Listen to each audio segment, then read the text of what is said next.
'Twas the night before Christmas, when all through the house not a creature was stirring, not even a mouse.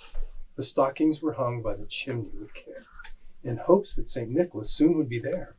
The children were nestled all snug in their beds, while visions of sugar plums danced in their heads. And Mama in her kerchief and I in my cap had just settled our brains for a long winter's nap, when out on the lawn there arose such a clatter. I sprang from my bed to see what was the matter. Away to the window I flew like a flash, tore open the shutters and threw up the sash. The moon, on the breast of the new-fallen snow, gave the luster of midday to the objects below, when what to my wondering eyes should appear but a miniature sleigh and 8 tiny reindeer, with a little old driver so lively and quick. I knew in a moment it must be St. Nick. More rapid than eagles his coursers they came, and he whistled and shouted and called them by name. And if you kids all know these names, then you get an extra gift. Now Dasher, now Dancer, now Prancer and Vixen, on Comet and Cupid, on Donder and Blitzen, to the top of the porch, to the top of the wall. Now dash away, dash away, dash away all, as dry leaves that before the wild hurricane fly, when they meet with an obstacle, mount to the sky.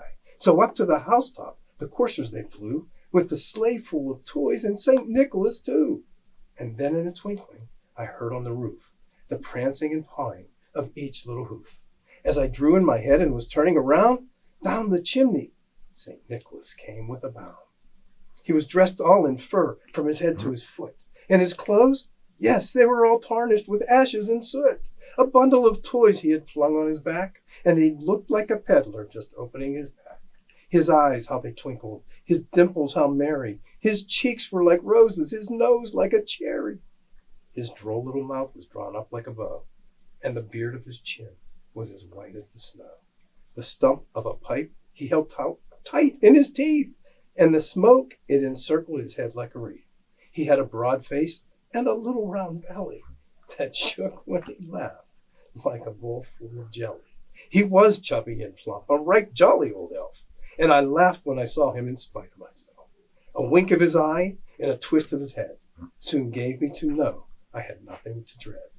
He spoke not a word, but went straight to his work, and filled all the stockings, then turned with a jerk, and laying his finger aside of his nose, and giving a nod, up the chimney he rose. He sprang to his sleigh, to his team gave a whistle, and away they all flew, like the down of a thistle.